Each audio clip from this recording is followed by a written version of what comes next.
afternoon, everyone. Thank you so much for being here. My name is Laura Oppenheimer. I'm the city's strategic communications manager. It has been 2 years since voters changed Portland's election system and form of government, and exactly 1 month today since voters elected a new mayor and 12 new city councilors for the city. We know there's a lot of curiosity about the large transformation that's underway, so we're here today for 3 of our city leaders to give you an update and mostly to answer your questions. We'll hear some short remarks from City Administrator Michael Jordan, from Mayor Ted Wheeler, and from Mayor-elect Keith Wilson, and then we'll leave most of the time to find out what you want to know. Mike. Thanks, Laura, and thank you all. I'll reiterate that for making the time today. We really appreciate it. You know, I've been doing this for, this year will be 4 decades, and have been able to work in a lot of different venues in local government and at state government and regional government. And I have never gone through a transition in any of those organizations as wide and deep and complex as this has been. I also believe perhaps the most successful transition, if I may be so bold, that I've been involved in. As Laura said, 2 years ago, the voters in Portland gave us an assignment. Basically transform the way city government is governed, the way we're organized, and the way we deliver services to Portlanders. And I'm here to say that today, I think we've had a successful election. New organizational structure and leadership team is in place. A modernized city hall will open this month. And we have a city council that is going to go through a very robust onboarding process for the next couple of weeks to have them ready to take the reins of city government on January the 2nd at their first meeting. Over the last month, I've had the privilege of being in numerous meetings with both of my mayors. And I want to tell you that it has been an incredibly gratifying experience to watch what I think may be the smoothest transition of power in any big city in the country. And so I'm privileged to be able to sit in those rooms with 2 people who maybe don't agree on everything, but I think they agree on one thing, and that the most important thing for Portland at this point in their history is to have the best transition that it can possibly be. And I've been privileged to watch that. And so with that, I'll introduce Mayor Ted Wheeler. Great. Well, if our probably just let those comments stand and say thank you all very much for being here today. I am very happy to be here today with Mayor-elect Keith Wilson and, of course, Michael Jordan, who is serving as our interim city administrator. As Michael indicated, we're here today to provide you with an update on what the voters directed us to implement back in 2022. As you know, for more than 100 years now, the city of Portland has been operating under a commission form of government with a 5-member elected city council. In just a few short weeks, we're going to welcome our 12 new city councilors elected in 4 separate districts, along with, of course, our new mayor, Keith Wilson, Auditor Reddy, and a new city executive leadership team. And collectively, they will usher in a new era for the city of Portland. I also just want to take a moment to remind you where we were just 2 short years ago. The city of Portland was tasked what at the time we thought was an incredibly tall order. First, to establish 4 geographic districts with 3 council members elected to represent each of the districts, expanding our city council from 5 to 12 members. Second, we were to allow voters to rank candidates in order of their preference using a unique ranked choice voting system. Third, we were to establish a city council that focused on setting policy and engaging directly with members of the community and transitioning day-to-day oversight of our bureaus to a citywide elected mayor and a professional city administrator. So we diligently began work to implement these changes immediately through a dedicated city transition team. We appointed an independent commission to establish the 4 geographic districts. We appointed a salary commission to establish appropriate salaries for our elected officials.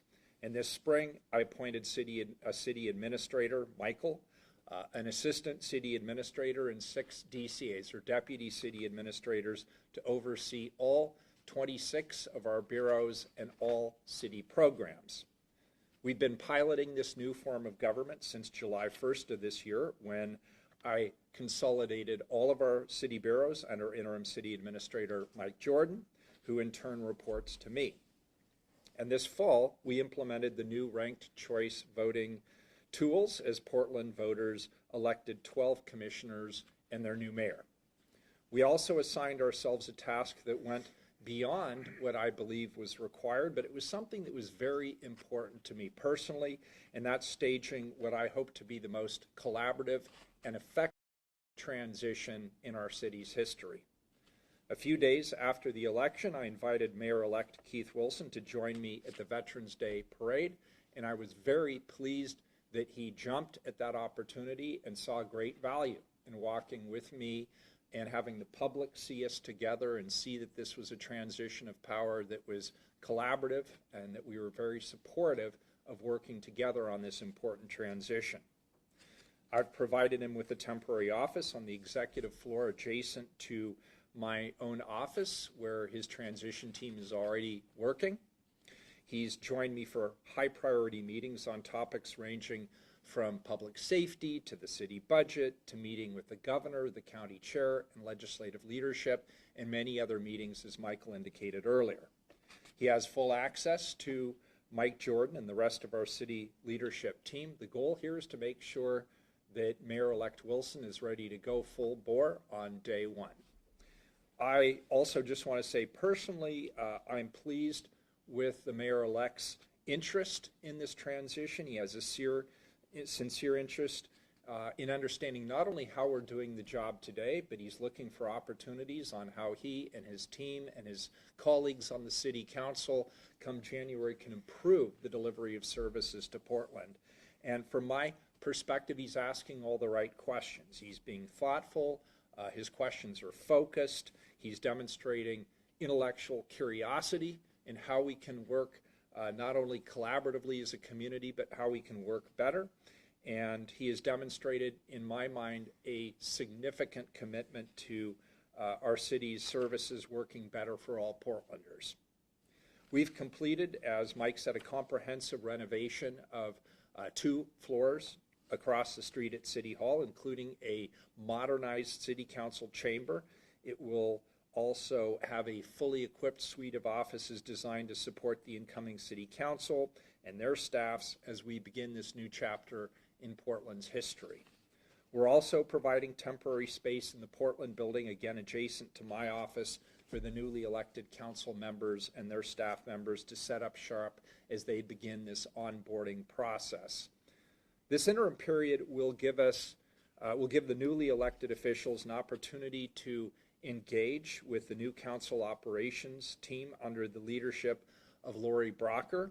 This new office is now fully staffed and it's ready to go to be in service of the 12 city councilors. We're also inviting the newly elected city councilors to a comprehensive series of onboarding seminars, the first of which will take place this Saturday. I want to take a moment also to recognize my current colleagues on the Portland City Council.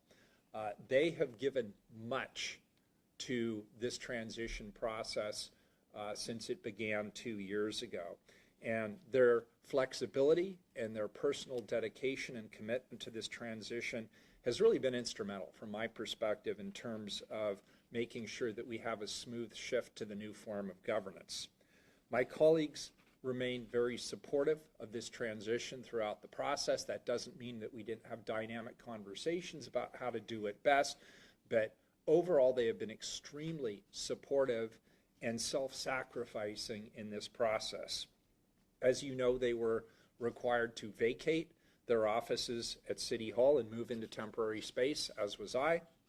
They did not have use of the City Hall chamber or City Hall facilities and were asked to go back and forth between here and the 1900 building. where we'd set up a temporary chamber.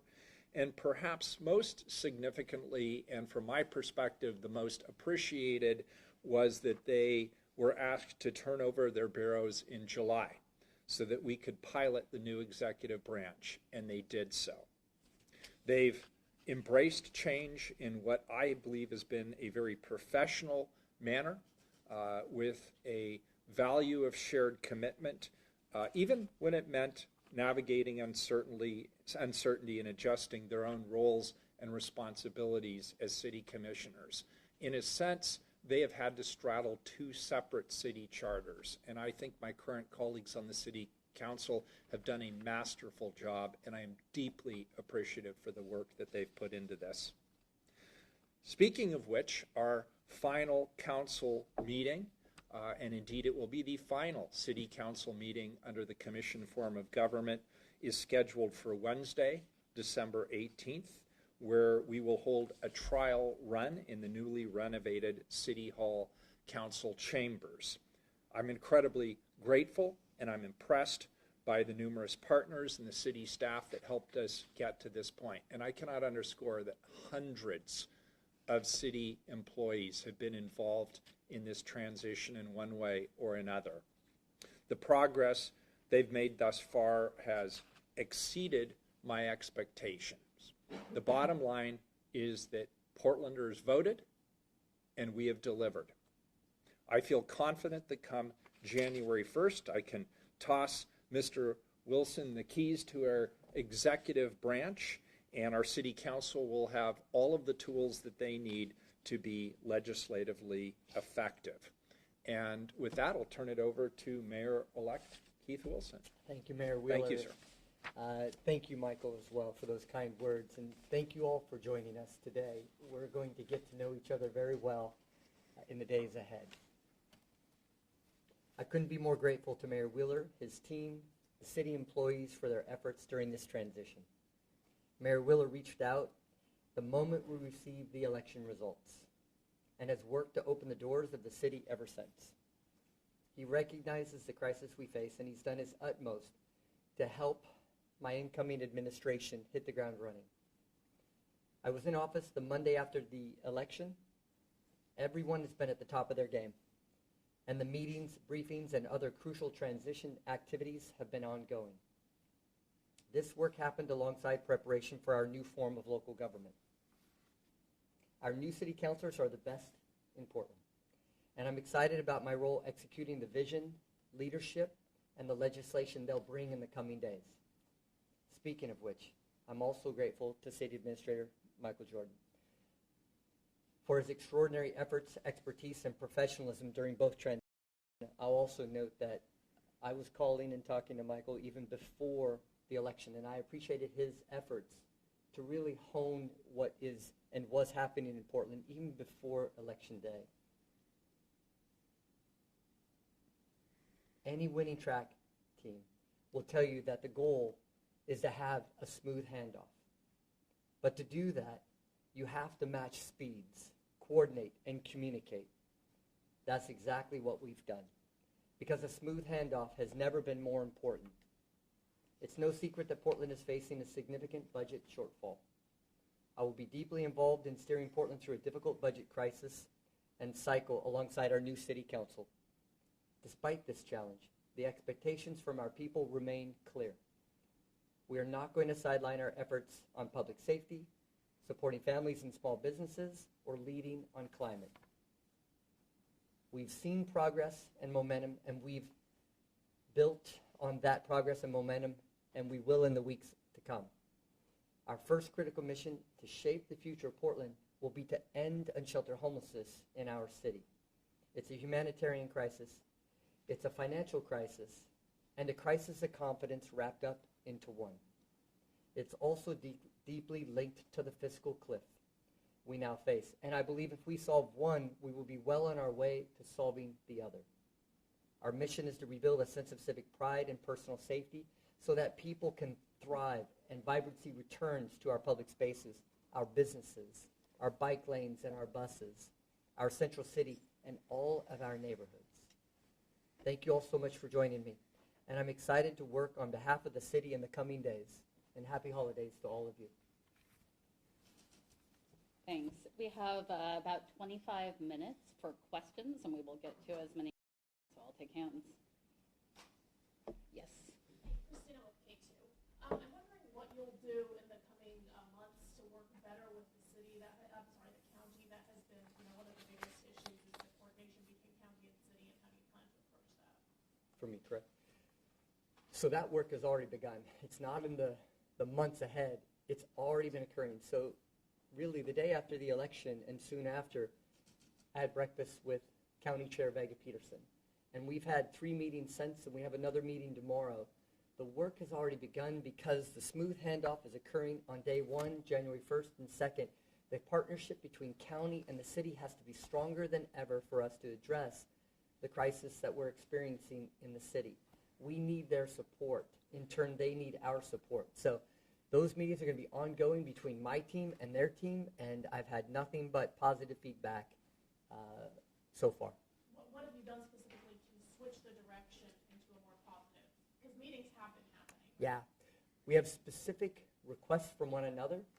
We're working on budgets. What we can do to deliver on that signature message, which is ending unsheltered homelessness, really addresses setting up a network of nighttime shelters, and we're already deep into that conversation, understanding how their system's set up and how our goals and desires are, and we're coordinating, and our teams are coordinating already with these very difficult discussions, but it's collaborative, we're coordinating, and I'm confident that we're going to be able to work together quickly and well in the months ahead. Yes. Spencer Schott, Fox 12. You mentioned you bring on the platform of ending homelessness within the first year. A, is that still a realistic goal? And B, are you confident that the incoming city council and county commission align with you on how you want to get this done? Or are you worried there is too much of a political divide between the incoming council and your own perspectives? But I really want to take the question and be very clear. Ending unsheltered homelessness. It is incredibly different than homelessness. Homelessness is, as a whole, is very difficult and takes years of coordinated effort. But the most important thing before we can end homelessness is ending unsheltered homelessness first. It's the suffering on the street. Can we achieve it in a year? We cannot fail, because allowing Portlanders to suffer and die on our streets is unconscionable for us to go through this next year. And it's affecting everything we do, from the financial crisis and the financial challenges that we're having right now, also the crisis of confidence in our ability to revitalize our community.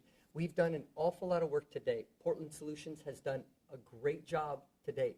Mary Wheeler has a fleshed out department that's just getting ready to supercharge. My job is to take that baton and move it forward. And to the question I noted about county, we're already talking about how we operationalize that network of nighttime emergency shelters.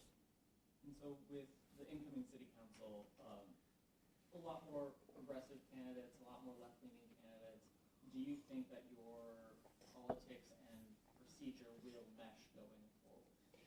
So let's talk about the tactics. So I've had 7 meetings with the 12 so far, long meetings, so we can develop a relationship, and also I can gain an idea of what their ideals, their ideology. Not one of them had said that leaving Portlanders on the street is something that they want to do or that they accept. It's only been positive, and in fact, many of them said, we're behind you 100%, let's go, onward. Mayor Wilson, Pat Doris, KGW-TV. Pat. In terms of talking to the county about the shelters, could you be more specific on that? Are you getting numbers and locations and then talking about what the city could do, or what's really happening there? You know, Pat, it's a great question, and I don't want to really talk too much to it. I still have a few weeks left before I'm mayor. Mayor Wheeler and Michael Jordan have been filling in the gaps as far as where the budget is and where their plans are today. So it's really to dovetail to what they have. But it will, in the days and the months ahead, be very specific. But let's just kind of leave it at that for right now. But know that behind the scenes, we are actively in conversations to develop a blueprint of partnership between the county and the city to move forward on caring for our community. And then a follow-up on the budget. When I've talked with Mr. Jordan before, he's concerned about the next budget and potential of layoffs. with the layoffs. Well, Do you think it's a possibility? it may be a possibility, but we're really trying not to focus on layoffs. We know that we have unfilled positions. I had the great pleasure of being with City Fleet on Tuesday, working with Maddie. So what we have now, Pat, is we have an opportunity to look horizontally throughout the entire city and look at all the underutilized equipment. And she was just explaining dozens upon dozens of vehicles that were used in one bureau but not accessed in another, that will be underutilized, in some cases vehicles moving less than 80 miles per month. She finds this as an opportunity, as do I, as do the mayor and Michael Jordan, that we can take those savings, reduce that, and lower expenses by millions of dollars, allowing us to keep full-time employees. That's our absolute goal, is to not lose any staff, because a high-performing operation requires high-performing individuals, and you need retention and experience to be able to accomplish that. Yes. Hi, I have a question with the budget, and I've already spoken with Mayor Wilson a bit about it, so it's kind of a question maybe for you both. City budget relies on federal funding. That funding might be at risk with a new administration coming to the White House. How are you thinking about securing any of the grants or federal money that the city relies on before January 20th or throughout? Start, or do you want me to start? Good luck. Yeah, go for it. Well, the reason I ask, and the mayor may want to comment on this, is we've been through this before. It's not a brand new thing, right? We've been through a Trump administration. We know that there were tensions, and some of that tension did revolve around grant funding that comes from the federal government to some of our bureaus. We came through that the last cycle just fine. There were legal challenges to some of those issues, and we retained grant funding for those purposes. I'm expecting at the end of the day, those things will continue. I have no doubt there will be some tension, but we have experience. This is not like it's a brand new thing. We know what's going on. I just heard Mayor-elect Wilson this morning articulate about a meeting with the governor and the attorney general about how the state is preparing, I should say, for possible issues with the federal government. Hard to say what will actually happen, but I think because we've had experience and because leadership at the city has been engaged with leadership at the state, I think we're ready. So, I'll add my 2 cents. The reason I say good luck is there's absolutely no way to predict how the second Trump administration is going to impact our budget. As Michael said, we can look to the past, we can look at past circumstances, but I actually think things may have improved for the city of Portland. The key for us has been that we maintain very positive, solid, collaborative, and communicative relationships with our federal partners. And that includes on the law enforcement, with the FBI, with the Department of Justice, with other entities. On the transportation front, we've continued to be very active with the existing administration, but a lot of the administrators who are going to be sticking around as part of President Trump's second administration. So I'm sort of counting on us not being in the eye of the storm. I'm counting on us continuing to maintain good, positive relationships with our regional, federal appointees and partners. And of course, we have to stay in the good graces with our congressional delegation, which I believe we've done. And as I look at the goals of the administration vis-a-vis some of the streams of funding that we currently have in place, I'm not sure we're that far out of alignment when it comes to policies specific to transportation or policies that are specific to law enforcement and public safety. We could find ourselves still in good alignment with our federal partners, and I hope that continues. Yes. Question for Mayor Wheeler. Hi there. Shane Dixon Kavanaugh with the Oregon Governor. It's our understanding at this time that Michael Jordan is planning to stay on as city administrator on January 1, at least through the end of the fiscal year, perhaps even longer. So he's going to be continuing in this role under the new administration.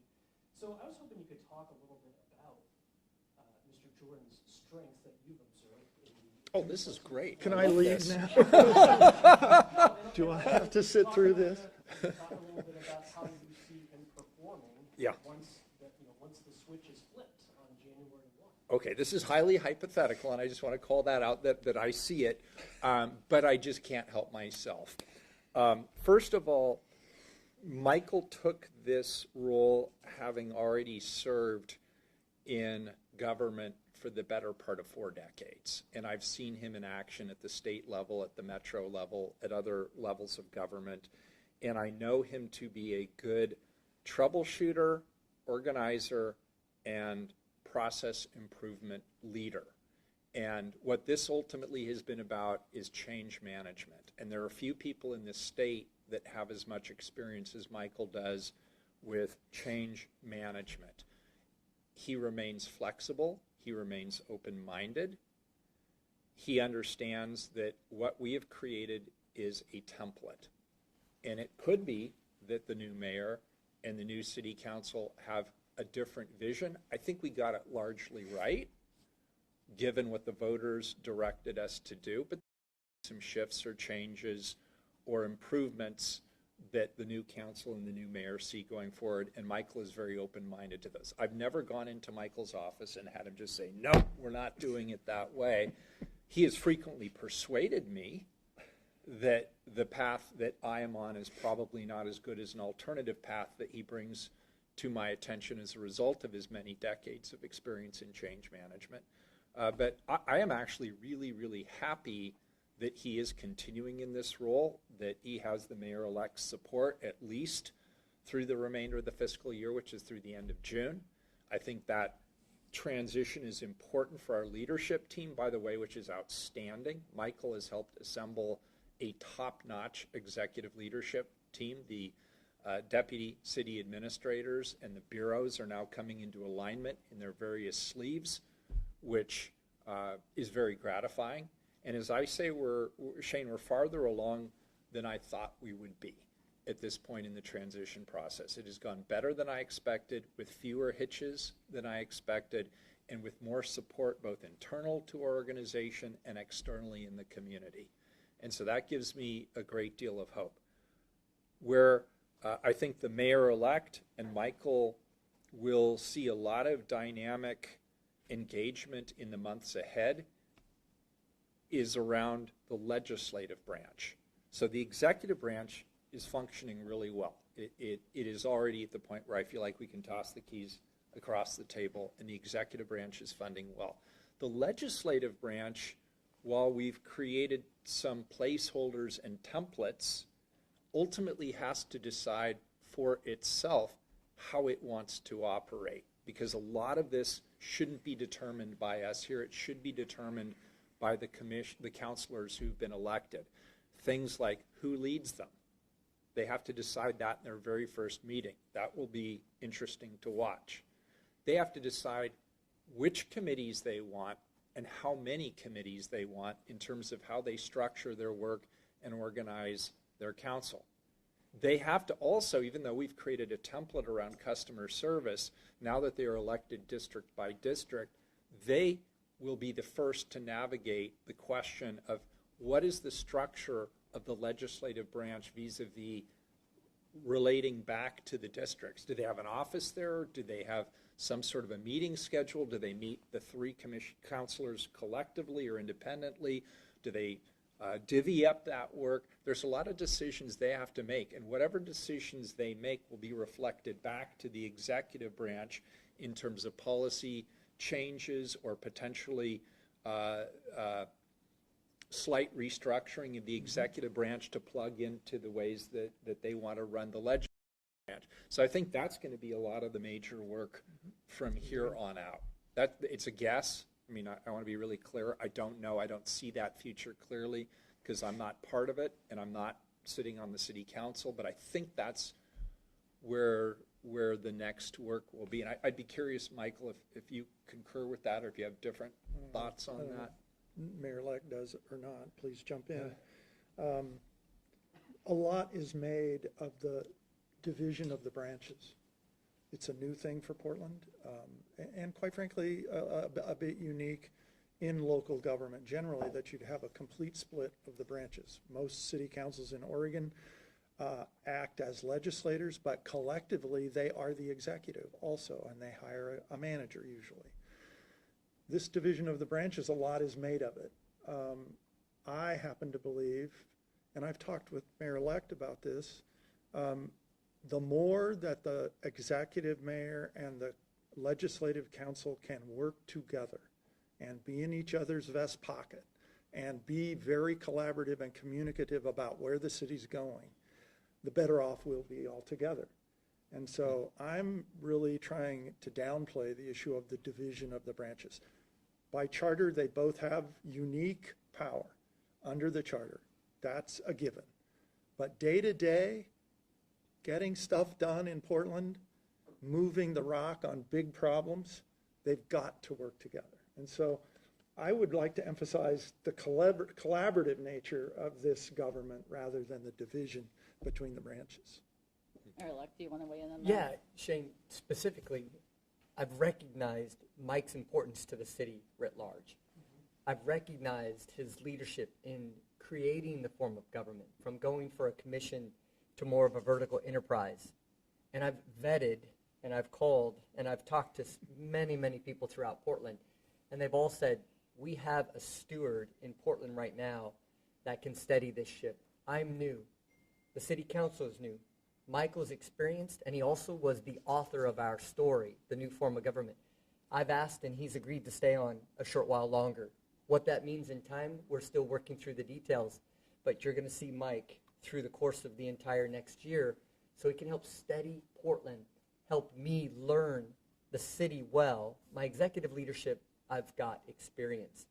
For practical experience, Mike's agreed to stay on and help Portland through this very challenging time, but to steady the ship and make sure that Portland's ready for a springboard of success. No, I hear that, Mr. Mayor-elect. I am wondering, in part because your candidacy and campaign was running as a political outsider, somebody who didn't, wasn't entrenched within Portland City Hall, and, I think that played a large role in you getting elected, given the challenges that the city's been through the last few years.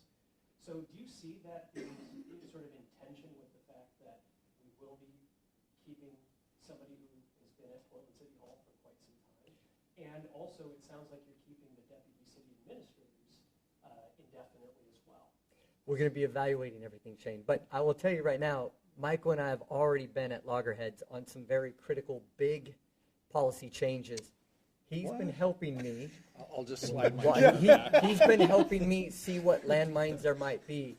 But we are moving the city forward. But I still need somebody with experience to let me know where those tripwires are. Experience is critical to running a high-performing operation. Any enterprise has to have that. That's the sounding board. That's that natural argument you have between ideas. But in the end, he understands where we need to take Portland, and he's 100% behind. But I still need somebody to help operationalize those changes because I don't have that experience. So being an outsider, while it's very important to bring in different ideas, because you're not getting a caretaker with me, you're getting an innovator, but I still need people who can operationalize and know the entire $8 billion enterprise on how we can execute that change well. Thank you. We have about 5 minutes left, so we'll take a couple more. Yeah, hi, Courtney Vaughn with the Portland Mercury. My question is twofold. Keith, can you just quickly touch on what is your role going to be at your business? I know you still have this business. Yeah. How is that transition going to work if there's a transition? And then secondly, as some of the other people asked earlier, you campaigned on this idea of we can end on sheltered homelessness, we can open up some spaces quickly. But do you see challenges with that? Can you touch on the timeline? Because we're already in the low 30s at night. We don't have morning shelters open, and the bar to open those is pretty high. So can you? Courtney, that's a great question. So the first question is Titan, the company I own and operate. I'm working with Robert Taylor, the city attorney, and also my attorneys to find out, we're dotting the I's and crossing the T's to make sure that we meet the spirit of the charter for Portland. So that's ongoing, and I will be departing from Titan as its CEO. And what that looks like is a host of different options that I have. So we're going to be reducing. Being the mayor of Portland is a full-time job and then some. And we are not going to compromise this by having a foot in both worlds. we're jumping into the deep end, and I'm asking all of you to jump in with me to Care for Portland. To address unsheltered homelessness, you're exactly right. I'm in partnership with a shelter on I-205 in Powell. And 2 weeks ago, I had the great pleasure of taking Alex there and giving her a tour. It was 34 degrees that night. It was rainy out. It felt like 20 degrees. And of the 45 beds that we had available, we had 55 people lining up. And we had to ask 10 to go away, left them with blankets. The crisis is here. The resources are ready. We need to execute on that. And Courtney, you're right. We need to get going right now. And we're in ongoing conversations with county right now. We recognize the emergent situation, and the city of Portland is moving forward quickly to make sure we can stand up winter shelters and be ready for severe winter shelter when it occurs. We are not going to allow Portlanders to not have that resource, that security and safety shelter and sleep in their time of need.